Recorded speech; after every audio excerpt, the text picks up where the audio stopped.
Is a Labour-connected think tank still commissioning investigations into news reporters who question its behaviour?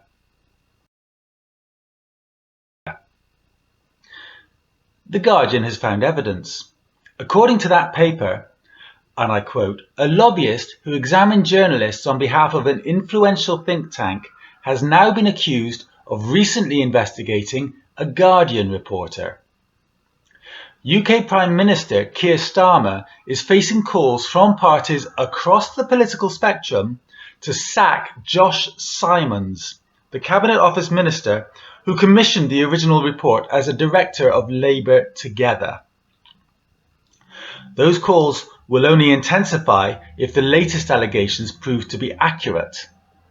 And the shift of focus from Simon's emails to the conduct of the lobbyist Tom Harper of APCO indicates a sharp escalation of this story.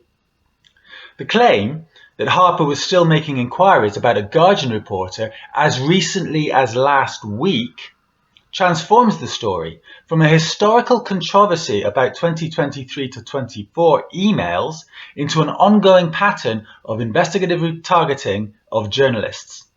That is far more serious politically, and the language of the reporting has changed to reflect that.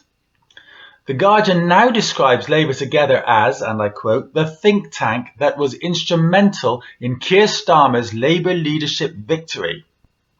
Stronger language than earlier coverage. It situates the scandal within Labour's internal power realignment, explicitly contextualising this within Labour's factional transformation from the centre-left Corbyn years to the right-wing Blairite Starmer version of the party. And the phrase smear campaign is no longer just in quotation marks from affected journalists. It appears in a Guardian podcast headline. Why did Labour Together orchestrate a smear campaign against journalists?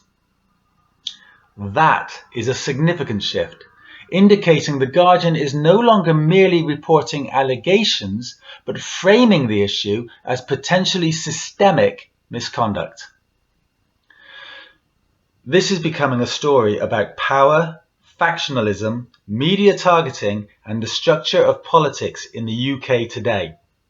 It now involves a minister, a public relations firm, a trade body investigation, cross-party political pressure, alleged continued inquiries into journalists, and explicit references to Labour Together's role in removing and replacing former Labour leader Jeremy Corbyn. That increases the relevance of historical examples, including my own.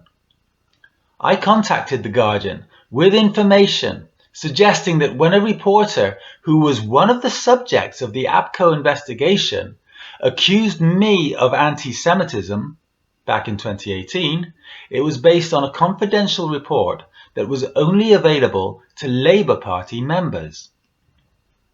This would contradict the APCO and Labour Together claim that pro-Russia activists were involved. Could it indicate that Labour Together was manipulating both sides of this issue, providing information to the press and then commissioning an investigation that falsely accused reporters? That's what The Guardian's reporting seems to imply. The Guardian is now clearly reporting that journalist Paul Holden's material came from Labour whistleblowers and the Russian hack narrative was wrong. That materially weakens the justification narrative that underpinned the investigations into journalists. It doesn't prove anything about my case, but it strengthens the argument about the broader pattern. When there are calls to sack a minister, a PR firm is under professional investigation, and a mainstream media podcast is framing it as a smear campaign, this is no longer a minor embarrassment to the Labour Party.